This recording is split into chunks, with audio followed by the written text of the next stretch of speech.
Fala galera, tudo certo? Passando aqui rapidinho, só para pedir para vocês aí o like e para se inscrever no nosso canal, que isso ajuda muito a produção do nosso conteúdo, beleza?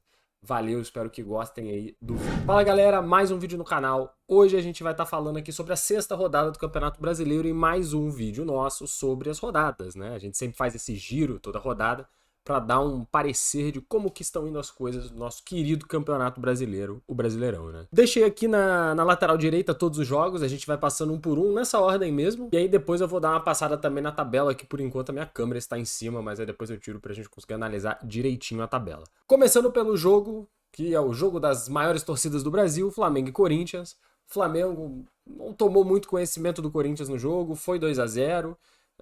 O Corinthians até teve uma grandíssima chance de gol, ainda quando o jogo não estava 2-0, então poderia ter complicado, mudado totalmente o destino dessa partida.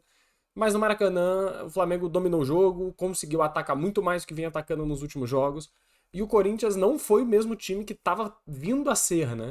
O Corinthians estava numa melhora, começou muito mal o ano, e o trabalho do nosso querido técnico português, Antônio Oliveira, estava dando algum tipo de resposta nesse Corinthians. Só que no sábado mostrou que ainda falta muita coisa. É um time que tem pouca peça e muitas peças não tão bem. O goleiro, que é o novo goleiro, né, agora que o Cássio é reserva, fez uma excelente partida, mas falhou, na minha opinião, no primeiro gol do Flamengo. O Corinthians ainda tem a melhorar. Eu acredito que não vai disputar, talvez, o rebaixamento. Pode ser que sim, mas não é isso que demonstra. Porém, no sábado não deu conta. E o Flamengo melhorou muito, né? O Flamengo vinha de uma sequência horrorosa de jogos, perder para o Palestino na Libertadores, perder para o Botafogo no Maracanã, vinha de resultados bem ruins e conseguiu aí reverter de alguma maneira, deu uma resposta, ganhou um clássico importante contra um time forte, querendo ou não, um time de massa. Então sempre é impactante uma vitória que deixou o Flamengo de novo lá no G4, deu uma apaziguada no ambiente. Em contrapartida, no próximo jogo, né, entre Palmeiras e Atlético Paranaense, o nosso querido Palmeiras não tá legal. Não tá legal e tá em um princípio de crise. É difícil falar sobre crise no Palmeiras, porque o técnico deles é o cara que deu tudo pro Palmeiras nos últimos 3, 4 anos, né?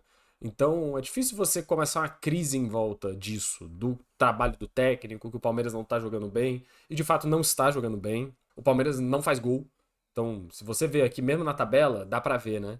Se você vai aqui em gols pró, né, do Palmeiras, o Palmeiras tem 3 gols no campeonato. Somente 3 gols. Beleza que toma pouco gol. Só que, cara, o saldo de gol do Palmeiras é zero porque ele não faz gol nenhum. E a gente tá na sexta rodada, é meio gol por jogo. Isso para um time como o Palmeiras, que quer disputar título, que quer ser campeão, que quer estar nas cabeças, é muito pouco. Algo tem que mudar. O time não tá funcionando muito bem. Ele é vulnerável defensivamente contra alguns clubes e ofensivamente não existe, né? Mesmo que não tome tanto gol, o Palmeiras ele não controla o jogo, ele dá chance para o adversário que não consegue capitalizar muitas vezes, é verdade. Só que é um jogo complicado, o Palmeiras não passa a segurança que deveria, até pelo tempo de trabalho e pelas peças que tem. O time não tem tanta peça de reposição, mas o elenco em si tem bons jogadores. Né? Você tem grandes caras, você tem o Rafael Veiga que está jogando muito mal, o Endrick que praticamente está tentando jogar sozinho, o Estevão, que é uma criança ainda e que já tá entrando com uma carga muito pesada em cima dele. Gustavo Gomes não é mais o mesmo zagueiro que já foi um dia. O Everton também não é mais o mesmo goleiro. Talvez esteja no momento de reestruturar o elenco do Palmeiras. E por isso deu uma vacilada até as coisas voltarem ao normal. Mas eu acredito que vão voltar ao normal e o Palmeiras vai voltar a figurar nas cabeças do campeonato em breve. Já o Atlético Paranaense, isso já era, na verdade, esse grande resultado do Atlético no ano, ser líder do campeonato na sexta rodada, isso já era um pouco previsto por quem acompanhava mais o futebol no início do ano. O Atlético Paranaense fez um grande campeonato estadual, um grande campeonato paranaense e mostrava um bom futebol. Não só ganhou o campeonato, que beleza, não é o mais difícil do planeta, mas ele mostrava um bom futebol. E isso está continuando a se provar no Campeonato Brasileiro. E tem uma característica importante para o Atlético, né? Ele não está competindo na Libertadores, então ele está puramente focado no Brasileirão. Isso pode dar até um gás extra para esse time mais para frente no campeonato. Pode ser que não seja só fogo de palha de início de competição. Ficamos a ver. Mas por enquanto o Atlético Paranaense vem fazendo uma campanha espetacular, assim, acima do que se espera para o clube, a verdade é essa, mas assim, dentro do esperado do futebol jogado, né? Não tem jeito. E provou isso vencendo do Palmeiras na Arena Barueri. Próximo jogo, Fortaleza e Botafogo. Um jogo meio confuso.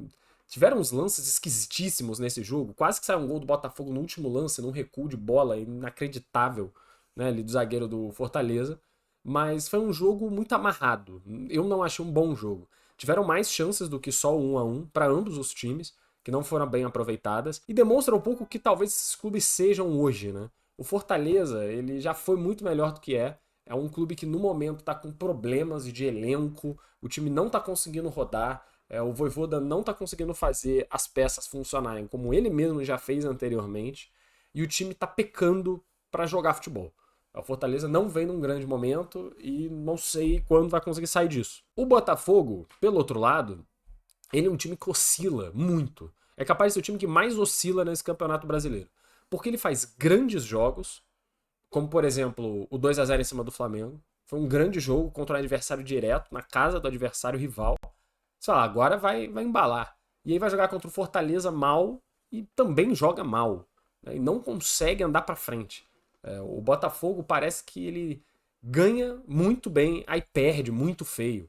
Isso dá pra ver um pouco aqui nos gols, né? Então, tipo, da mesma maneira que o Botafogo tem 12 gols pró, ele tomou 7 gols. Ele só não tem uma defesa pior do que os times que estão lá na zona de rebaixamento, basicamente. E o Vasco, né? Então, tipo assim, a defesa do Botafogo é muito suscetível a tomar gol de tudo que é lado. Mas faz também gol pra caramba. Então, um time que às vezes vai ganhar de 4-0 e às vezes vai perder de 3-1. E isso deve continuar meio que o campeonato inteiro.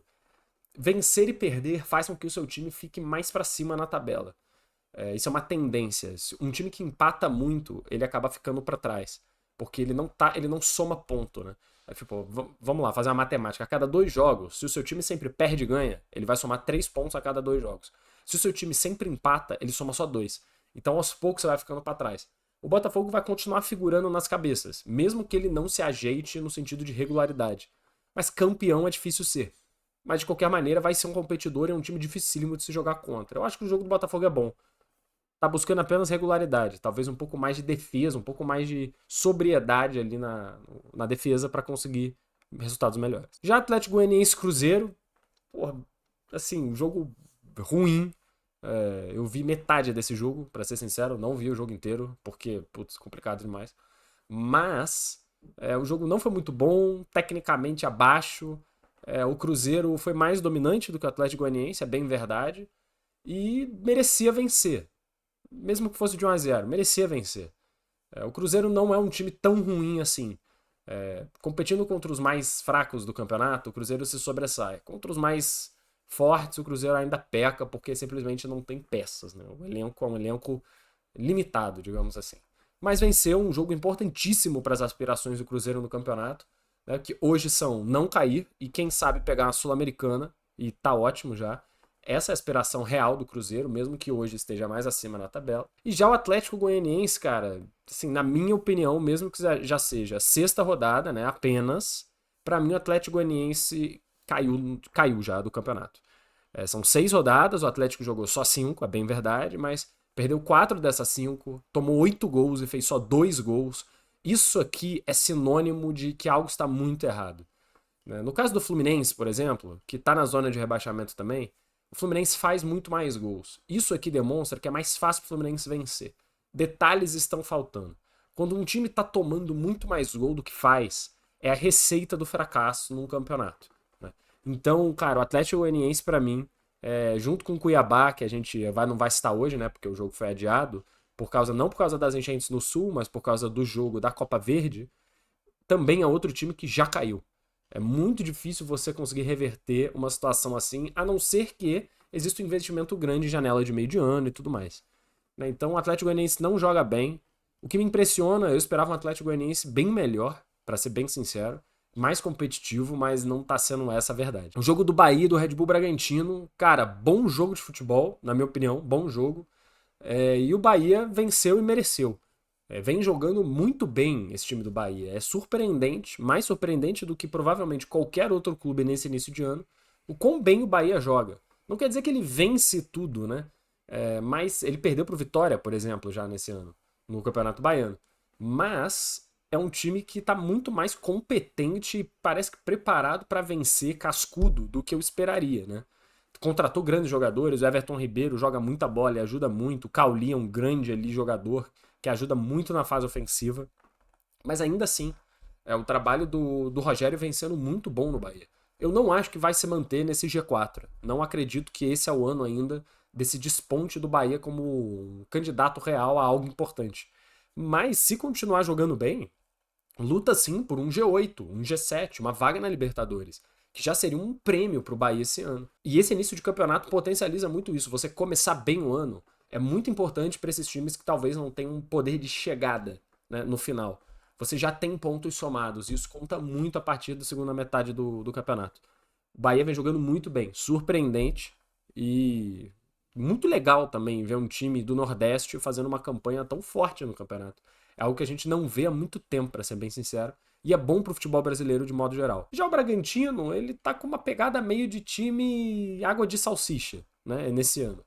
Um time que não tem nenhum grande jogador, também o trabalho vem sendo mais ou menos, faz jogos medianos, às vezes joga bem, às vezes joga mal. Ainda é um time difícil e os melhores times vão ter dificuldade sim, como por exemplo o Flamengo teve dificuldade jogando contra o Bragantino e empatou em 1-1, mas já não é mais aquele Bragantino matador, aquele Bragantino que você teme jogar contra, como por exemplo era no ano passado, que quase ganhou o Campeonato Brasileiro.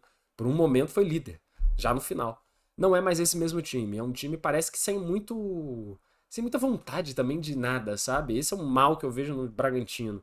O fato de ser um time que a torcida é muito restrita, querendo ou não, é um time empresa, né? De certa forma. Ele tira um pouco dessa vontade de ganhar do time do Bragantino. O último jogo que a gente teve, Vasco e Vitória, é o jogo de dois times que estavam na zona de rebaixamento no início da rodada.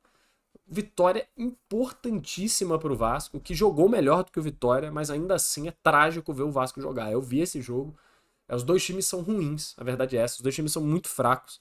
Eu esperava muito mais do Vitória, muito mais. O atual campeão da Série B. Eu esperava uma campanha pelo menos competitiva, não que não fosse cair, mas eu esperava que fosse competitivo. E não é isso que o Vitória está mostrando até agora.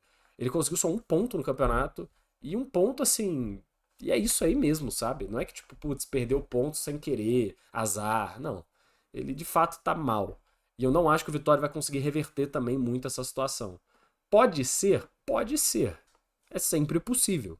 Talvez dos três últimos, né? Atlético Goianiense, Vitória e Cuiabá, ele seja o mais com potencial de não cair, mas vai ser aquela situação meio no desespero no final do campeonato.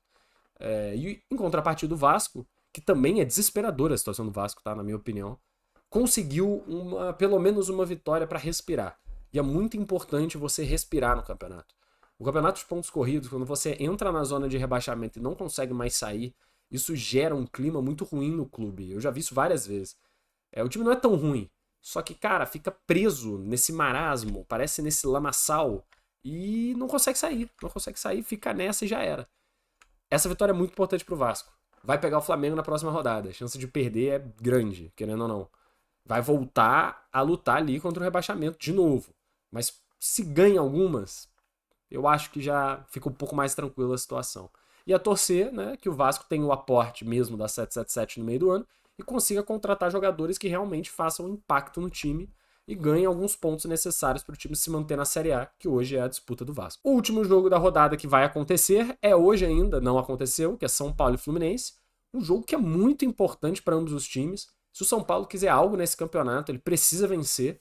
Inclusive hoje de um Fluminense que é muito fraco, um Fluminense fragilizado e que também está desesperado. O Fluminense está na zona de rebaixamento do Campeonato Brasileiro hoje, que é uma coisa inexplicável.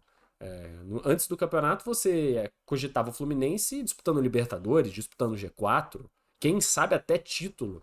E cara, hoje é um time trágico em campo, é um time desorganizado, joga sem zagueiro. É uma coisa muito confusa o que tá acontecendo no Fluminense. O Diniz, ele não tá bem. Ele não tá bem esse ano. Tem peças muito boas no elenco, mesmo que sejam mais velhas. E o Diniz é um grande técnico, né?